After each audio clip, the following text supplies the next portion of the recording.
Bonjour et bienvenue à cet atelier pour All for Content. C'est un atelier Nuxeo sur l'intelligence artificielle. Donc, on va justement présenter un cas très concret de mise en application de mécanismes d'intelligence artificielle au sein d'un outil pour que vous voyez finalement à quoi ça va ressembler. Euh, donc, en filigrane, en fait, on a deux types d'intelligence artificielle. On en a une qu'on va appeler plutôt générique, qui utilisent en fait des services qui sont publics pour répondre à des cas d'usage qui sont simples. Je pose une photo, je la prends près de la Tour Eiffel, on va pouvoir identifier que je me situe à Paris, ce genre de choses. Et ce genre de modèle est générique et non personnalisable. Donc on est parti de cette brique-là. Et d'ailleurs, Nuxeo avait déjà intégré ces IA génériques il y a déjà plusieurs années pour pouvoir enrichir nos contenus.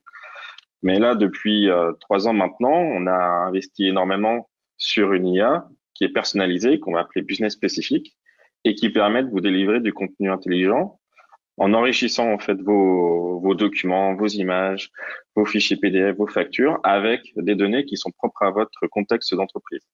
Euh, et justement, on va faire en sorte que ces modèles customisés vous apportent une vraie valeur pour votre activité quotidienne. Donc, une intelligence artificielle qui comprend votre business, ça répond à trois besoins principaux.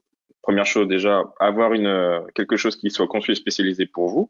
Bon, bien sûr, vous pouvez réutiliser des modèles existants, mais l'intérêt, c'est de répondre vraiment à vos problématiques propres. Deux personnes qui travaillent dans le retail n'ont pas les mêmes manières de pouvoir identifier un code couleur, de pouvoir typer un produit, etc. Donc c'est vraiment quelque chose qui est sur mesure. Autre point qui est très très important et on l'avait déjà identifié dans d'autres études, c'est que un des freins finalement à l'intelligence artificielle, c'est que ça s'oriente à des personnes qui sont experts en machine learning et on arrive finalement sur des solutions qui sont des grosses boîtes noires, on ne sait pas ce qui se passe et on se dit bah j'ai besoin d'un développeur ou d'un technicien, d'un expert pour pouvoir répondre à un besoin. Donc ça, c'est une complexité que nous, on s'est efforcé de pouvoir gommer et de pouvoir proposer quelque chose qui soit accessible à tout le monde de manière très simple et compréhensible et de pouvoir facilement créer des modèles sans avoir à déployer des choses compliquées, faire du code ou des fichiers XML ou que sais-je. Donc c'est vraiment des choses qui sont à portée de main. J'ai pas besoin d'être un expert pour pouvoir renseigner une nouvelle propriété de mes documents. Et enfin, une partie qui est hyper importante, c'est de pouvoir auditer et comprendre ce qui se passe sur les processus d'intelligence artificielle. On voit que j'ai une mauvaise prédiction, c'est bien de savoir pourquoi est-ce qu'elle est mauvaise. Si je vois que j'ai très souvent des mauvaises prédictions, c'est bien d'être au courant justement des performances qui sont mauvaises de mon modèle et je peux détecter simplement que mon utilisateur, à chaque fois, est en train de modifier la propriété qui a été suggérée ou auto-remplie par l'IA. Pour illustrer donc cette partie modèle personnalisé versus modèle générique, donc là, par exemple, si je prends le cas d'une image et donc dans les plateformes qui proposent des services d'intelligence artificielle générique, donc on a Amazon, on a Google, il y a plein de sociétés en fait qui créent leurs petits moteurs d'IA qui sont spécialisés sur un secteur d'activité. Donc Site Engine que l'on intègre qui est très orienté média. Et donc si je dépose une image, je vais pouvoir simplement détecter, bah, je vois que j'ai des habits, que je suis en extérieur, qu'elle porte une veste en jean, etc. Ça, dans mon contexte métier, ça m'aide pas beaucoup parce que je m'appelle La Redoute, Jules, Etam ou peu importe, ça va pas m'aider. Voilà. Dans mon business, ça me sert à rien. Par contre, ce qui va me servir, c'est de pouvoir identifier la personne qui est présente sur cette photo. Donc là, on voit que c'est Anna sur cette photo. Et pourquoi est-ce que c'est important de savoir que c'est Anna? Parce que Anna, bah, comme toute personne et comme tout mannequin qu'on va utiliser sur un catalogue produit, elle a un contrat qui lui est associé avec des droits à l'image. Donc, ce qui est très très important dans cette partie-là, c'est de s'assurer que les images que l'on propose sur notre site e-commerce ou même en interne, bah, on a les droits d'usage qui sont appropriés. On peut aussi identifier des informations qu'on n'aurait pas traditionnellement pour savoir le type de photo et surtout les produits qui sont présents sur cette photo. Donc là, je peux récupérer les références produits du pantalon, de la veste en jean, etc., etc. Donc là, je vous ai montré sur une partie plus image, vidéo.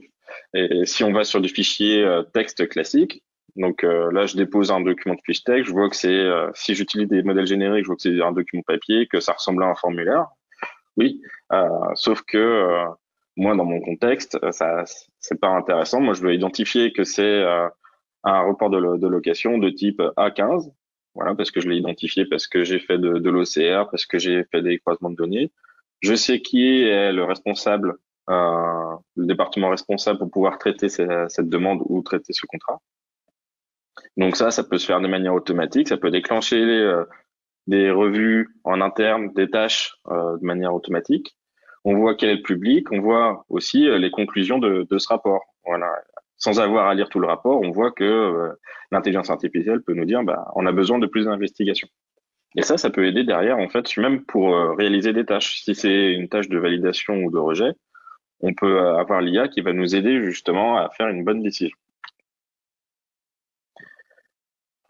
Donc, ce que propose Nuxeo, donc on a Nuxeo Platform qui est ce qui nous permet de pouvoir stocker l'ensemble des documents et des contenus, et on s'appuie sur une deuxième solution qui forcément marche très bien avec Nuxeo Platform, qui permet justement de construire ces modèles, et donc cette solution s'appelle Nuxeo Insight. Donc vous voyez sur la droite une petite illustration. Je vous présenterai en fin de webinaire une petite démonstration pour que vous voyez à quoi ça ressemble. Donc comment est-ce que ça peut se caractériser? Donc déjà, l'IA, bah, c'est pas magique. C'est pas en déposant plein de fichiers ou en commençant de zéro qu'on va tout de suite avoir des prédictions. Bah, ils ont besoin de travailler. On a besoin d'entraîner ce qu'on appelle des content bots, c'est-à-dire des petits robots qui vont analyser vos documents, vos images, pour pouvoir faire des prédictions. Donc on peut réutiliser des modèles existants pour pas que vous ayez à apprendre des choses qui sont connues. Et puis on peut aussi créer des nouvelles. On peut créer plusieurs types de ressources. Donc, on peut multiplier les différentes sources d'informations pour pouvoir prédire quelque chose. Donc, on peut, par exemple, s'appuyer sur un référentiel client d'une part. On peut aller chercher des informations dans le référentiel produit. Et pour pouvoir prédire au mieux ces informations. Donc, on peut pré-entraîner, c'est-à-dire réutiliser des modèles existants. On utilise des modèles qui sont toujours en évolution, c'est-à-dire qu'à chaque fois, au fil du temps, on prend en maturité, on voit, donc là, vous le voyez en haut à droite, qu'on est à 83%, on voit qu'on est en, en perpétuelle évolution au niveau de notre modèle. Donc là, en bas, vous voyez un listing, donc 4 versions du modèle d'apprentissage. Donc c'est pas quelque chose qui est figé, c'est quelque chose qui évolue. On fait des prédictions qui sont multiples, c'est-à-dire qu'on prédit pas une propriété, on prédit un ensemble de propriétés. Et bah, nous, on s'appuie sur des standards qui sont connus dans ce domaine-là sur le deep learning. Donc, faire des choses qui sont ouvertes et réexploitables. Donc, on est spécifique sur les besoins d'entreprise et on est aussi prêt pour l'entreprise. Donc, on est prêt pour déployer sur des contextes d'entreprise. On a des clients qui utilisent déjà nos solutions. Donc, on a des apprentissages en continu. On fait du déploiement en un clic. Donc, ça, c'est très, très important. De pouvoir très facilement remettre à disposition donc des corrections qui ont été apportées à un modèle de prédiction. C'est facilement auditable. Donc là, vous le voyez un peu sur la droite, on voit les performances. En fait, les courbes représentent les niveaux de performance des différents modèles. Donc, vous voyez rapidement ce qui est performant de ce qui ne l'est pas. Ce qui ne l'est pas, bah, vous pouvez proposer de réentraîner pour avoir des meilleurs résultats. On a ce qu'on appelle le active learning, c'est-à-dire impliquer l'utilisateur dans la mise en place de ces modèles via des mécanismes qu'on appelle de gamification. Donc la gamification, c'est mettre un peu de jeu, des badges pour solliciter les utilisateurs pour qu'ils puissent travailler sur l'amélioration des modèles qui sont en cours d'exploitation. On a du monitoring qui est fait de manière continue sur les différents modèles existants et on est tolérant à l'erreur. C'est-à-dire qu'on peut avoir différentes versions de modèles. Peut-être qu'on va faire une évolution pour qui va peut-être résoudre un problème qu'on a identifié. Imaginons si on parle de produits sur un type de produit particulier, on va se rendre compte par la suite que finalement ça détériore tout le reste. Donc on est capable de pouvoir réajuster, revenir à des versions précédentes de modèles de manière sécurisée, transparente pour l'utilisateur. Alors ce qu'on obtient avec les références clients que l'on a. En termes de performance, on est à minima à 85% de bonnes prédictions jusqu'à plus de 97%. Donc après, ça dépend évidemment du type de la complexité des informations. Il n'y a pas une règle qui marche avec tous les contextes clients, mais ça vous donne grosso modo une fourchette. Donc déjà avoir une information qui est au moins pertinente à 85%, c'est déjà un bon résultat. Et une chose qui est intéressante pour vous, c'est ce dont on a besoin pour pouvoir créer les différents modèles. Donc, comme je vous l'ai expliqué, on peut pas déposer un ensemble de documents ou partir de zéro et dire, bah, voilà, fais-moi mes prédictions. Il faut pouvoir définir en fait ce qu'on appelle un jeu de données et avoir des exemples pour qu'il apprenne bah, par un exemple quelle est la bonne prédiction à effectuer.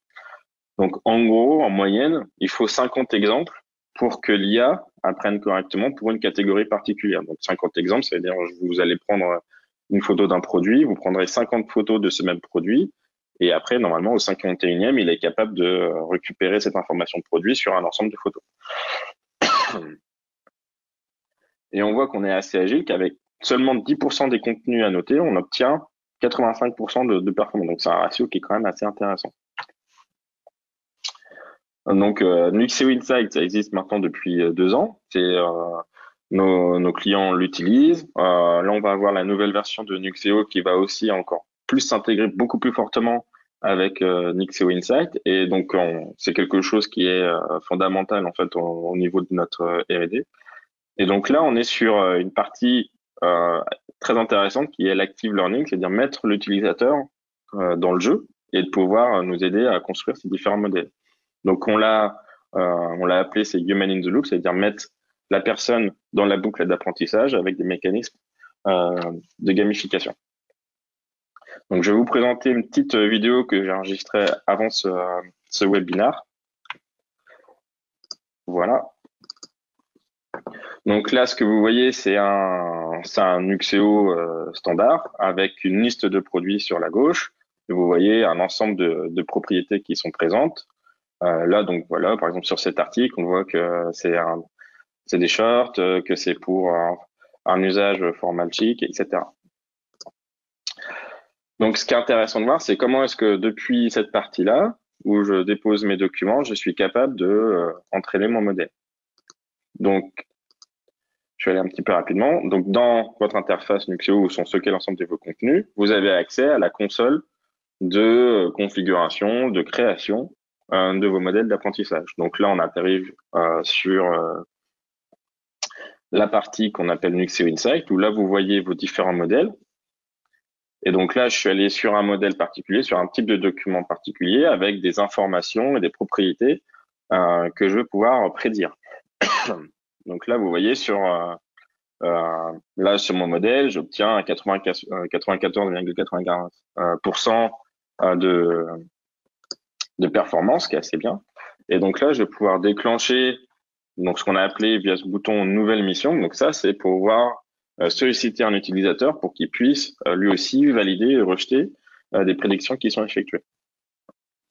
Donc là, ce qu'on est en train de dire, c'est par rapport au contenu de mon fichier, je veux pouvoir prédire les articles qui sont de type les chaussures et puis les shorts. Donc juste pour ces deux catégories-là, je veux pouvoir effectuer des prédictions. Je veux obtenir 98% d'objectifs et je le déclare en priorité assez haute. Donc là, je démarre la mission. Donc là, on voit que d'entrée de jeu, on a sur ce périmètre-là, sur ce type de prédiction, on est par défaut déjà à 93%, donc on est déjà bien. Et notre objectif, c'est d'arriver à 98% pour être encore plus pertinent. Donc pour arriver à ça, on va pouvoir directement utiliser le bouton qui nous permet de lancer en fait l'apprentissage manuel où l'utilisateur va avoir un jeu de données et va devoir donc comme ici et va devoir valider. Pardon, hop là, je vais aller trop vite. Voilà, il aura un jeu de données et il va pouvoir valider ou rejeter les différentes prédictions qui sont faites. On voit qu'on progresse. Donc, il lui sera demandé assez régulièrement de pouvoir revalider des jeux de données pour pouvoir améliorer le modèle. Et ce qu'on voit en fait en fin de prédiction, c'est qu'on a déjà un peu augmenté euh, notre performance de notre modèle. Ce qui est important aussi, c'est que donc je vais aller un petit peu vite sur cette partie-là. Une fois que j'ai fini d'affiner mon modèle, il faut être capable de pouvoir mettre à jour assez simplement les nouvelles choses qui ont été apprises. Donc on peut faire ce qu'on appelle de l'export continu de jeux de données. Donc là, vous voyez que de manière assez continue, l'utilisateur va récupérer des images qui sont présentes sur la plateforme Nuxeo. Et en plus, on va pouvoir le déployer de manière aussi automatique, de manière transparente pour un utilisateur, pour que tout de suite, ce modèle soit réutilisé pour les utilisateurs. Donc, ça ne demande pas des arrêts de production et beaucoup de choses. C'est qu'un bouton, comme de la même manière qu'on déploie une configuration Nuxeo, pour pouvoir profiter de ce nouveau modèle. Ce qu'on a aussi travaillé, c'est la partie auto-enrichissement. Donc, ça, c'est une partie qui est assez intéressante parce que ici, on va pouvoir définir les différents seuils à partir desquels on veut pouvoir effectuer deux choses. Effectuer du remplissage automatique. Donc, par défaut, le comportement par défaut, c'est d'effectuer des suggestions avec des petites barres, on le verra par la suite, qui vont montrer le niveau de pertinence. On peut aller sur des modes qui sont un peu plus intrusifs, où on remplit directement, on écrit directement sur le document pour pouvoir remplir la propriété. Donc, plus la suggérer, mais directement la remplir. Donc là, on a une manière visuelle de dire à partir de quel pourcentage de confiance on écrit directement. Donc après, suivant l'importance, on peut le mettre plus ou moins haut. Donc là, on a une vue standard sur. Donc là, ce que vous voyez, c'est un type de document. Et là, les champs, c'est les différentes propriétés que l'on souhaite remplir. Donc on peut faire ce qu'on appelle du remplissage automatique, autofill, et on peut faire ce qu'on appelle du autocorrect. Alors ça, c'est encore. Donc là, vous voyez que les seuils ils sont logiquement beaucoup plus élevés, c'est-à-dire capables de corriger automatiquement des valeurs qui ont été saisies. On va dire, non, tu t'es trompé visiblement, donc on est capable de mettre des alertes pour pouvoir signifier à l'utilisateur que certains jeux de données sont incorrects. Donc là, voilà, il suffit de modifier les seuils et c'est directement déployé sur notre instance. Le mode de déploiement, c'est très très simple. Donc là, vous avez le modèle que vous voyez avec les performances au fil du temps. Là, vous voyez qu'on a plusieurs modèles. Donc vous voyez que fort logiquement sur le premier modèle qui est la version 1, on a des performances qui sont plutôt basses et plus on augmente au niveau des versions, plus les performances sont intéressantes. Et pour pouvoir déployer, c'est assez simple. Donc de manière traditionnelle, on a différents environnements où on stocke nos documents. On a des environnements de production, de pré-production, de test. Déployer un modèle particulier, en fait, on crée des différentes versions de notre modèle et on peut déployer une version particulière de notre modèle d'apprentissage sur un environnement. Donc, simplement en indiquant un tag. Et ça, c'est effectué de manière complètement transparente pour vos utilisateurs. Il n'y a pas besoin de faire des fichiers de configuration suivant les types d'environnement. On choisit sa version après l'instance que l'on veut déployer. Et après, c'est de cette manière-là que si j'indiquais dans un champ prod qui correspond au tag de l'instance de production, c'est de cette manière-là qu'elle aura été directement déployée sur l'instance de production. Donc voilà, c'était un petit aperçu de ce qu'on est capable de faire côté Nuxeo. Alors je vais regarder si jamais on avait une prédiction. Voilà. Donc là, c'est ce qui se passe une fois qu'on a déployé notre modèle. Donc là, vous voyez que certaines informations ont déjà été préécrites. Donc là, la sous-catégorie du produit, elle a déjà été remplie, elle n'est pas suggérée. Et celles qui sont suggérées, donc là, vous voyez que c'était un t-shirt, il a bien reconnu. Vous voyez que par rapport au nombre de barres, on est capable d'identifier le pourcentage de confiance qu'on a sur cet article. Donc il y a de très fortes chances que l'article soit effectivement un t-shirt. Donc l'utilisateur aura simplement à cliquer sur t-shirt pour que ça soit appliqué à ce document et pré-rempli. Merci de votre participation et je vous invite à aller sur le stand de Nuxeo ou à nous contacter à contact@nuxeo.com si vous avez toute question. Merci beaucoup, à bientôt. All for Content 100% digital, une production Dot Events et Broadcast Associés.